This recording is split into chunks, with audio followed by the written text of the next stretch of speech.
fanyika naye kuhani.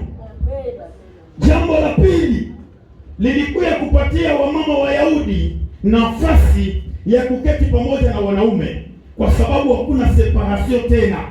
Watakaa wote katika hekalu wakiabudu Mungu.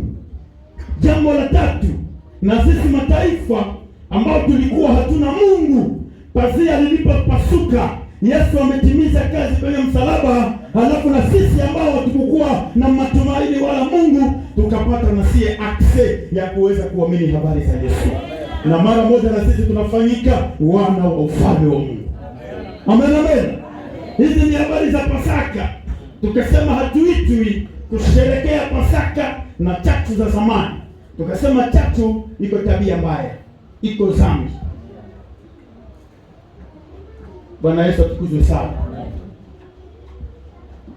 Naweza kuuliza kunalia nini tena na pazia lilishapasuka?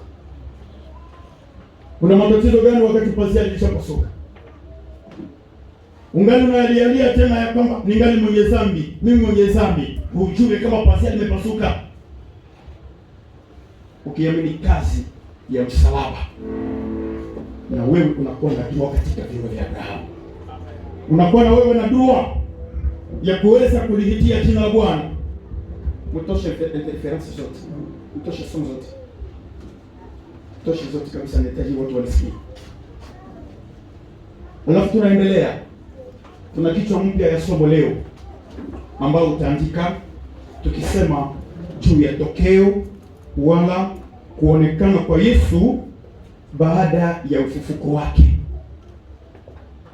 Tokeo ama kuonekana kwa Yesu Kristo baada ya ufufuko wake. L'apparition ou les apparitions de Jésus-Christ après sa résurrection. Nilipotazama kwenye kamusi, niliona neno tokeo ama kuonekana kama ni jambo wala tendo la kutazamiwa ghafla wala kwa muda mfupi. Ile ndio apparition, ni hali ya kuonekana mahali kwa muda mfupi. Lakini niliangalia katika Biblia nikitaka kujua maana ya kuonekana, mara moja nikaweza kutafuta maana ya kuonekana kwa Yesu, nayo ilisema ya kwamba ilimaanishwa kwa neno moja ikisema kwa Kifaransa ya kwamba iko Christophanie. Christophanie inamaanisha tu kuonekana kwa Yesu.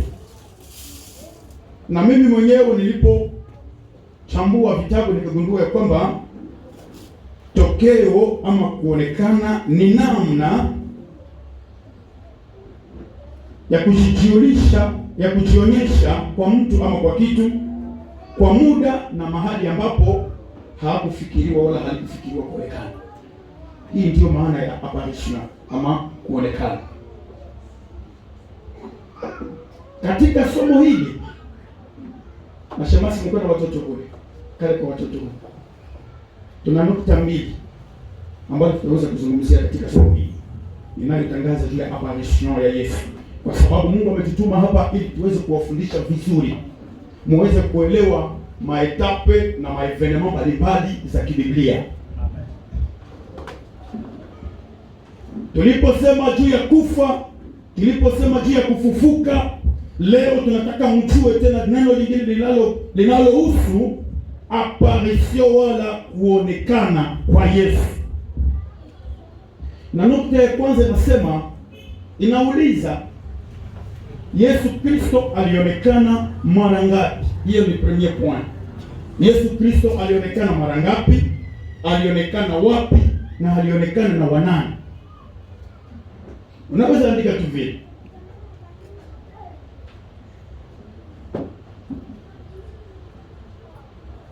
Disons Jésus-Christ est apparu combien de fois? Où il a été vu par qui? Tunaenda tukisema kwa muda wa siku 40 ambao alimaliza hapa duniani baada ya ufufuko wake, Yesu Kristo alionekana mara 11. Sema 11. Wake lilihusu mitume na waamini wake peke yao. Menasema les différentes apparitions de Jésus-Christ ziliconcernaient peke yake mitume wake na waliomwamini. Hivi hawezi enda kwa Herode akikwambia tena kwamba Yesu alimtokea. Haungeenda kwa Pilato wakisema alimtokea. Hakuonekana kwa watu wengine isipokuwa kwa waamini wake, kwa wanafunzi wake peke yake ndiyo Yesu aliweza kuonekana. Na hii ilikuwa kwa lengo moja, kwa makusudi moja, ni kwa ajili ya kuchunga ushuhuda wa kweli kwa generation zote mpaka jinsi Injili ilitufikia. Kwa sababu Yesu hahitaji ashuhudiwe na wakaidi. Ndio maana hakuonekana kwa waliomkataa.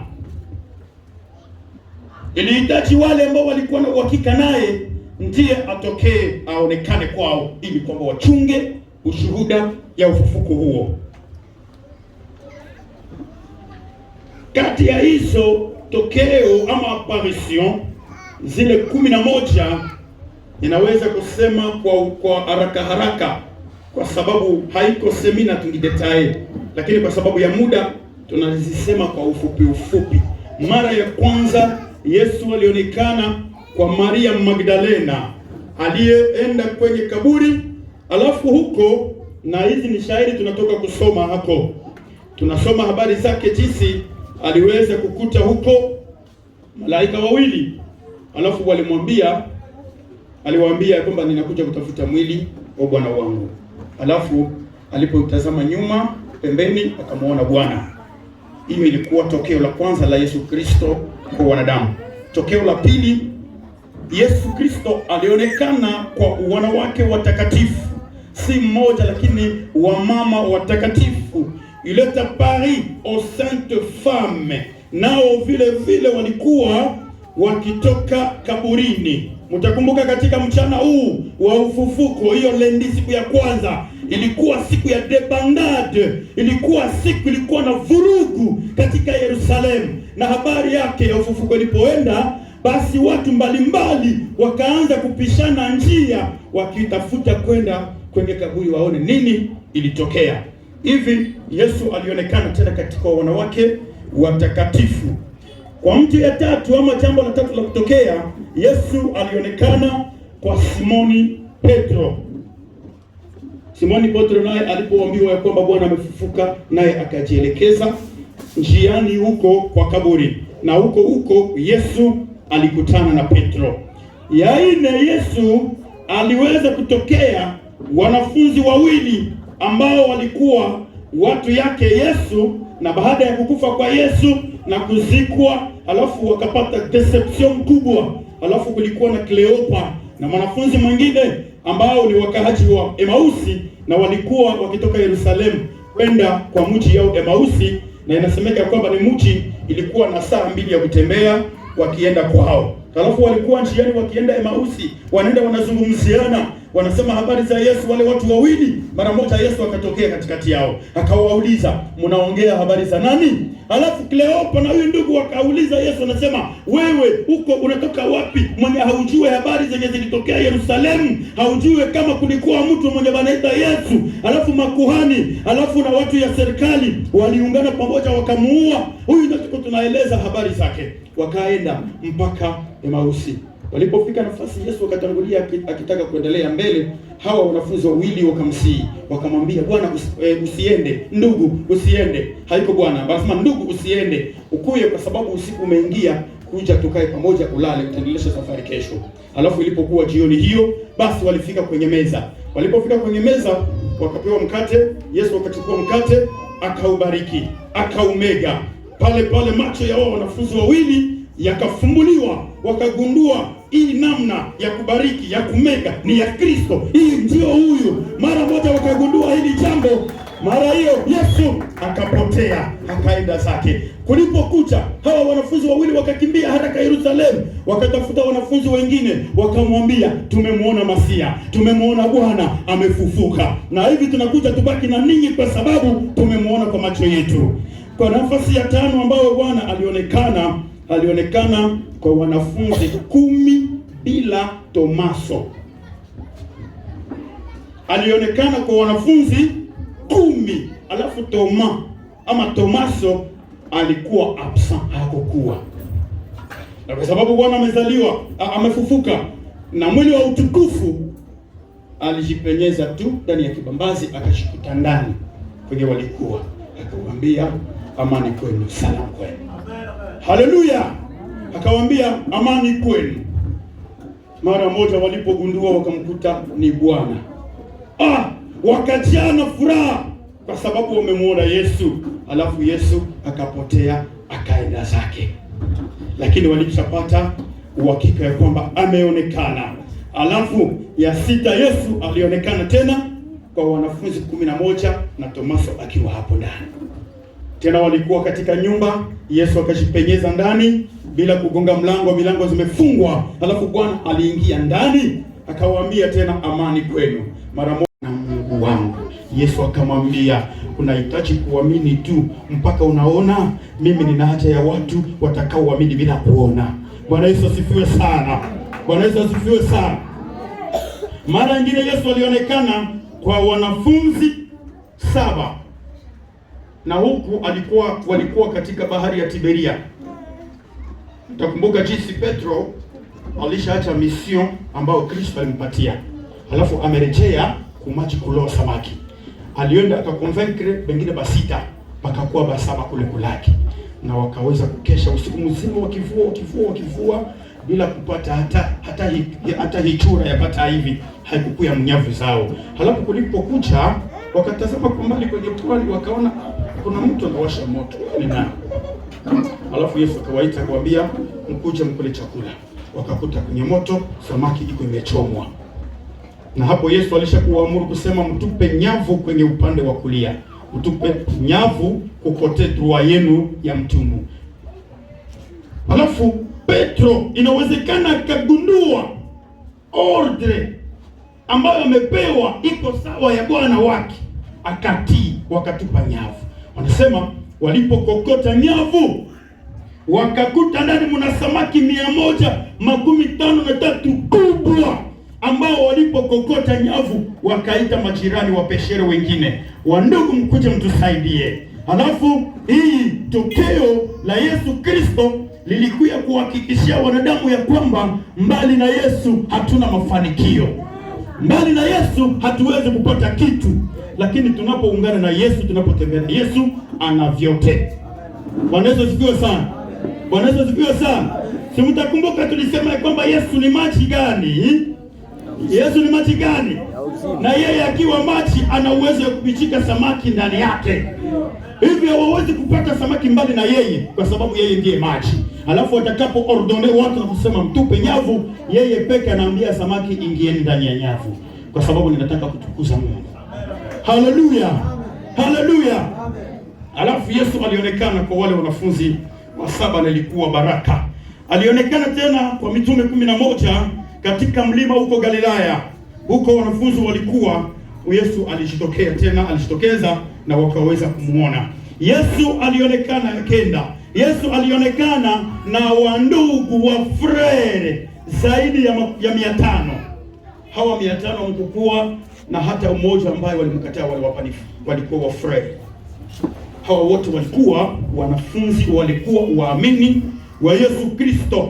Paulo ameweza kushuhudia hiyo katika Wakorintho wa kwanza 15:6. Ameweza kusema maneno haya. Ya 10, Yesu aliweza kuonekana kwa Yakobo, kuzee yake ama ndugu yake. Alionekana kwake selo, Wakorintho wa kwanza 15:7, na kwa mwisho 11 Yesu Kristo alionekana sasa kwa wanafunzi wake wote katika mlima wa Mizeituni. Na hapo ukisoma katika kitabu ya Mathayo ama Matendo ya Mitume 1:3-4 na Luka 24:44, anashuhudia hii maneno, na pale alianza kuwapatia ordre, na hapo wanafunzi waliona unyakuo wa Bwana wetu Yesu Kristo. Bwana Yesu asifiwe sana. Bwana Yesu asifiwe sana. Nukta ya pili na ya mwisho, tunaona sasa faida za kuonekana kwake Yesu Kristo kwa kanisa. Faida zilizomo katika apparition za Yesu Kristo kwa kanisa. Tunapotaja kanisa, tunaona mitume ambao Yesu aliweza kuwachomokea, aliweza kuwaonekania, na wa mitume walifanya representation, walituwakilisha sisi ambao tunakuwa katika kanisa leo. Bwana Yesu asifiwe sana. Katika faida ambazo zilitokea kwa Yesu kuweza kuonekana, moja yake ya kwanza ilikuwa uhakikisho ya ufufuko wake, kwa sababu mtagundua, mtajua, mtakumbuka ya kwamba makuhani na wakuu wa dini waliambia waaskari waliokuwa wakichunga kaburi, wakasema, mnyamaze, msiseme kama alifufuka, kwa sababu habari zake zisiendelee, asivume, alafu tutabalipa pesa na mnyamazie pale. Na mimi nakumbuka pasteri wa hiyo siku ambayo tulikuwa kwa siku ya sherehe ya ndoa alituambia, na mchungaji akasema naye ya kwamba wakapokea rushwa na wakatangaza habari. Haleluya! Maaskari waliokuwa wakichunga kaburi wakapata mtaji, kwa sababu haikukuwa makuta ya kidogo ya kusema jina la Yesu ama ufufuko wa Yesu zitangaziwe, ni envelope. Alafu walichukua envelope na wakatangaza, tunasema alifufuka. Si wenye tulikuwa tunazimia demi mort, mnataka kutuambia tubichikele habari namna gani? Na tulijionea kwa macho. Hivi Yesu alipofufuka, alipoonekana, tafadhali ninasema ameonekana kwa ajili ya kukuja kuhakikisha mwenyewe ya kwamba amefufuka, lakini pia ilikuwa njia ya kuumba uhakika kwa wote watakaoamini huyu Yesu ya kwamba siku ya unyakuo wa kanisa nao watafufuliwa. Kwa sababu katika baraka ya somo iliyopita dimanche tuligundua pia ya kwamba Yesu alipokata roho Golgotha, dunia ilipata na mtetemeko mkubwa, makaburi na miamba yakapasuka, kiwango watakatifu wa zamani waliokuwa ndani ya Hadesi, ndani ya udongo, wakaonekana, wakatembea, wakajulikana, kila mtu na ndugu zake ama rafiki zake wakaona huyu ni fulani, wakaonekana. Alafu hiyo pia ikitutangazia na sisi ya kwamba tutafufuliwa na huyu Yesu. Haleluya! Baraka ya pili, faida ya pili ya muonekano ama l'apparition de Jésus ilikuwa mwanzo, lakini pia ni msingi wa imani ya Kikristo. Tunasema l'apparition de Jésus, c'est le début et le fondement de la foi chrétienne. Ndio maana Paulo alisema kwa Wakorintho wa kwanza 15:14 alisema, kama huyu Yesu hangefufuka, ya kwanza mahubiri yetu, lakini pia imani yetu vingekuwa bure. Tungitokea jasho hapa bure, kama wengine wanaotangaza habari za manabii ambao hawana matumaini wala hawana habari yoyote ya ufufuko kwa ajili ya kupatia watu yake wanaomwamini uzima. Lakini huyu Yesu alikuja kuanzisha mfumo mpya ya sisi kuweza kubaki katika imani ya Kikristo. Hivi unapokuwa unajiamini kwamba uko Mkristo, ukuwe na uhakika hii ya kwamba Yesu alifufuka, na kweli kweli na mimi nitafufuka wakati atakuja kuchukua kanisa lake. Haleluya! Haleluya! Lakini faida nyingine tunasema kuonekana kwa Yesu Kristo kwa watu yake, kwa mitume, kwa wanafunzi wengine, kwa waamini wote, ilikuwa ni kwa ajili ya kuwapatia assurance, kwa ajili ya kuwapatia certitude ya wokovu, lakini pia na ushindi. Haleluya! Haleluya! Yesu alisema, mimi nimeshinda dunia, Na ninyi mtafanya nini? Ninyi mtafanya nini? Tutashinda, kwa sababu ya kuonekana kwa Yesu baada ya ufufuko wake. Unasema inatupatia ushindi katika Ukristo wako. Wewe ni mshindi. Inawezekana naweza kuwa unatetemeshwa na walimu wa bongo kwa kuhakikishia kwamba uko Mkristo mwenye dhambi. Hauwezi kumuona huyo Yesu mwenye tunatangaza katika kuwa Mkristo mwenye dhambi. Hapana. Watakao muona Yesu, watakao fufuliwa na huyu Yesu ni watu walioamini habari za msalaba, kazi ya msalaba. Na kazi ya msalaba si moja. Ametusamehe dhambi zetu. Ametusamehe dhambi bure tu. Ni kwako kuamini. Haleluya. Ni kwako kuamini ya kwamba amechukua dhambi zangu. Na sasa tukisema na zile zenye unatendaka, na zile zenye unafanyaka, zile zenye unakoka wanakukirisha. Mwalimu ndio anakuhakikishia kwamba wewe ungali mwenye dhambi. Mwalimu, lakini Yesu alisema yote, lakini yako hayaisha. Hiyo ni mzaa ya habari njema. Hiyo ni mzaa, haiko kweli habari njema. Habari njema inatangaza ya kwamba Yesu Kristo alikufa kwa ajili ya dhambi zetu. Yaani baada ya sisi kuokoka, hatuko wenye dhambi tena. Ya kwamba nimegundua kumbi ulikufiaka dhambi zangu. Na ya kwamba ulilipa bei kwa ajili ya fidia. Nafasi mahali ambapo sikukuwa na uwezo ya kujiponya, ya kujiokoa, wewe umefanya hiyo kazi. Nimelijua leo. Leo mimi naungana na habari njema. Haleluya.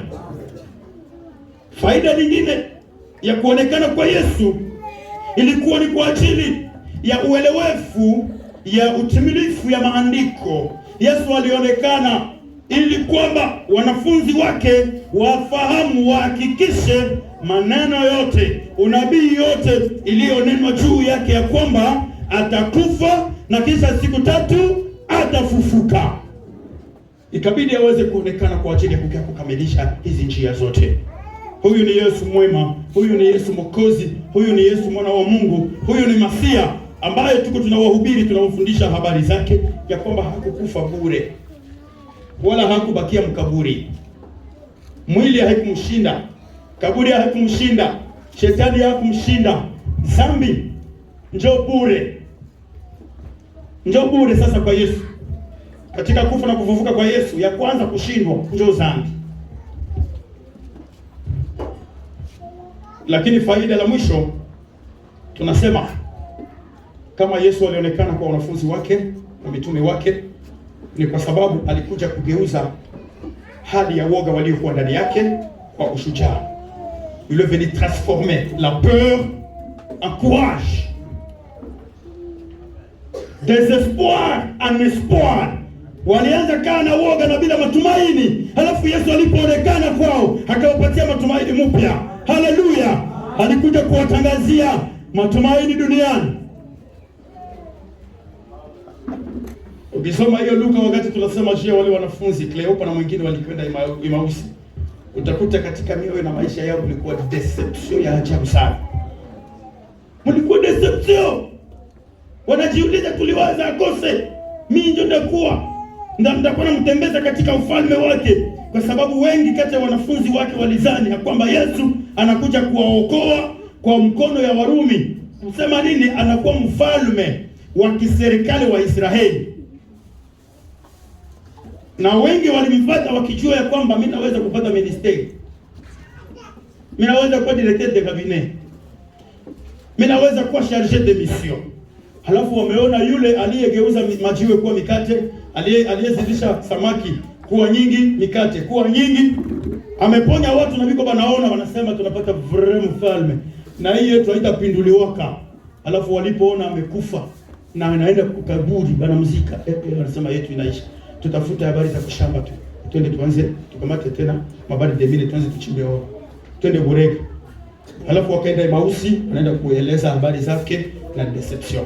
Halafu wanawaambia walipomuona Masia huko Emausi, walirudia na nguvu mpya. Wakarudia na tumaini mpya. Wakarudia na bidii, wakarudia na nguvu ya kukaa kuambia. Na wao walikuwa wajumbe wa kukusanya. Bengine wanafunzi wengi walikuwa walisha sambarana. Mungu mkuye mrejee. Tunamuona kwa macho yetu. Alafu walikaa pale na tumaini mkubwa. Inawezekana na wewe vile vile ulihubiriwa Yesu mbaya mpaka ukapata deception katika maisha. Inawezekana mwenye alikuhubiri na akakuiba sakosha manguo, akasema ukuye uitoe. Kwa jina la Yesu alikuja, akisha akakupora television. Ulishaka kuwa na deception kwa ajili ya Yesu Kristo. Leo ninakuhakikishia kwamba huyu Yesu ana uwezo ya kukupatia furaha ambayo haujakuwa nayo katika maisha yako. Haleluya! Yesu ana uwezo ya kugeuza kila kitu katika maisha yako na kukupatia bidii mkubwa ambayo haujawahi kuishi. Haleluya! Haleluya!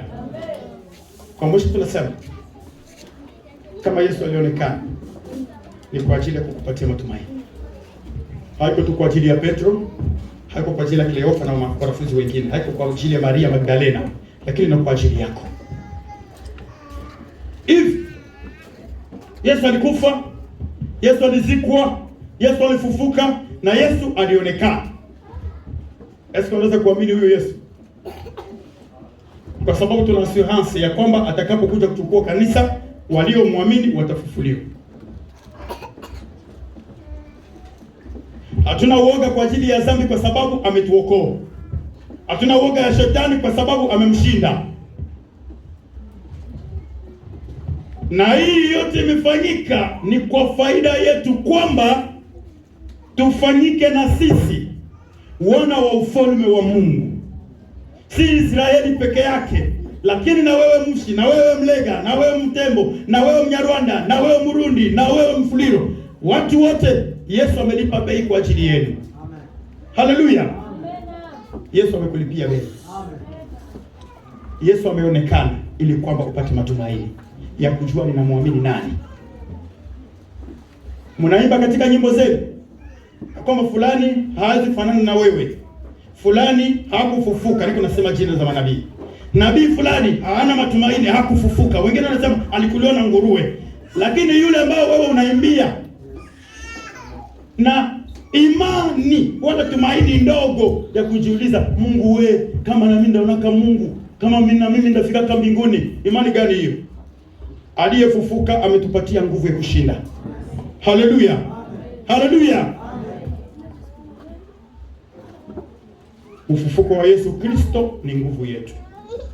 Ni ushindi wa kanisa. Ufufuko wa Yesu Kristo ni matumaini yetu. Kuonekana kwake kumetupatia ushindi.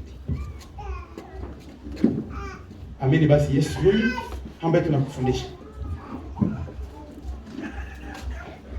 Inawezekana ulihubiriwa vibaya nasema. Na inawezekana labda ulikuwa ngali na madute. Kwa sababu Yesu kufufuka, kuonekana kwake, alikuja pia kuondoa dute ambao wengine walikuwa nayo. Walikuwa na mashaka. Itakuwaje sasa? Mbona watatufuatilia hapa vimshitu tulikuwa tunaonekana naye? Saa yote mimi nilikuwa kwa miguu yake. Saa bagara wataniona tena, batanitrake, batanipiga fimbo saa ile walipiga ule ndugu kumwabega. Halafu Yesu alipoonekana aliwapatia faraja.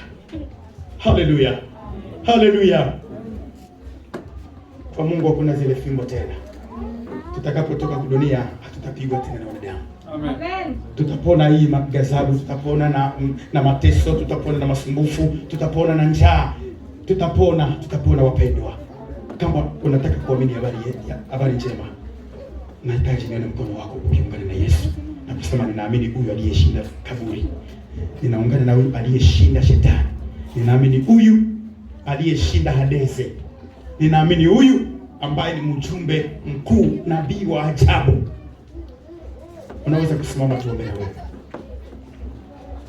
Simama tu mahali ulipo, tutaomba na wewe. Asante sana mpendwa. Simama na wewe. Asante sana. Na mwingine asimame.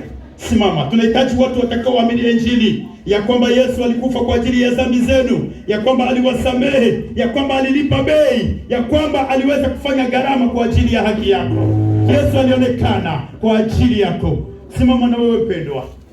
Simama na wewe, usisikie haya. Usisikie haya. Yesu alisema ukinisikilia haya hapa duniani, na mimi nitakusikilia haya mbele ya Baba yangu. Nikiuliza wamama ambao ni wajawazito, mimba ikikukamata ikiluma mahali fulani, unaweza sikia haya? Unaweza sikia haya mama? Na kusema sitazalia hapa kwa sababu ni mkiwanja. Utazaa kwa sababu ya imposition inakuya ndani yako. Kadiri hivi tunawaambia kwa ajili ya habari njema ni uwezo kwetu. Unaposikia habari njema ya kwamba umesamehewa dhambi zako, Yesu alionekana kwa ajili ya kuhakikishia ya kwamba ukimwamini haupo wa haya. Simama tuombe Mungu. Mkuje hapa mbele wapendwa. Nimeona watu 5 pale, mkuje na mwingine kuja tu. Fuatilia. Inawezekana na wewe pia ulikuwa na matumaini madogo kulingana na Yesu. Na wewe ulikuwa na historia zibaya kuhusu Yesu. Haukujua evenema za Yesu ziliendelea namna gani. Kuja na wewe. Kuja na wewe, geukia huko. Angalilia huko. Angalilia huko, asante sana. Kuja na wewe pia, utapata matumaini. Kuja tena. Ukuye kukaza imani yako katika huyo Yesu Kristo aliyeshinda dhambi. Aliyeshinda shetani. Aliyeshinda adui. Kuja na wewe. Kuja na wewe. Nilipoona kwamba Yesu alichukua dhambi, neema ikaziririka na moyo ukaona neema. Karibu watumishi wa Mungu. Golgotha, imba vile imba na wewe kwa ajili ya kuweza kumtukuza Mungu kwa ajili ya nafsi hizi. Neema tele na yami. Piga magoti zenu chini. Neema yako tuimbe neema, neema ya Golgotha ni kama bahari kubwa.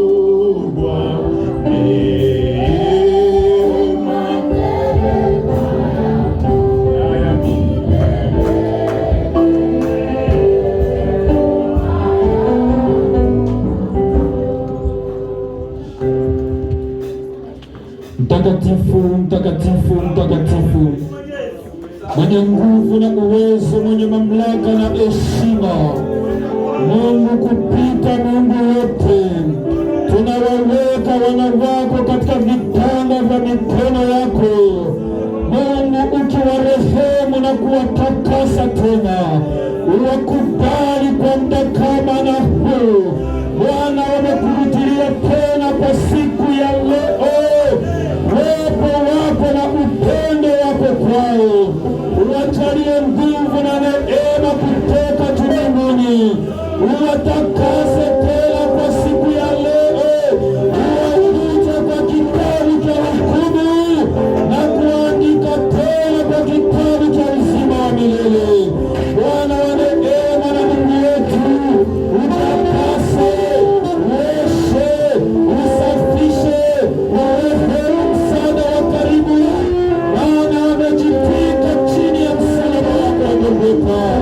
Mungu wetu mwenye nguvu na uwepo, neno la siku ya leo Bwana limejenga kwake, maana ulisema ya kwamba mbinguni ni shangwe na vigelegele, kama mtu mmoja akiokoka akipokea neema na uwepo wako. Mungu, tunasema asante sababu tuna imani na matumaini kwamba wana wako watakuona siku moja. Heri mwisho mzuri uweze kwa maisha yetu, katika jina la Yesu Kristo uliye Bwana na Mwokozi wetu. Amen. Weza kuja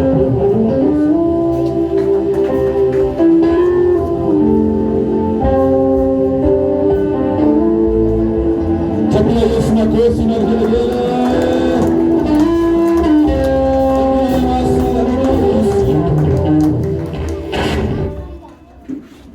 Haleluya. Bwana Yesu asifiwe.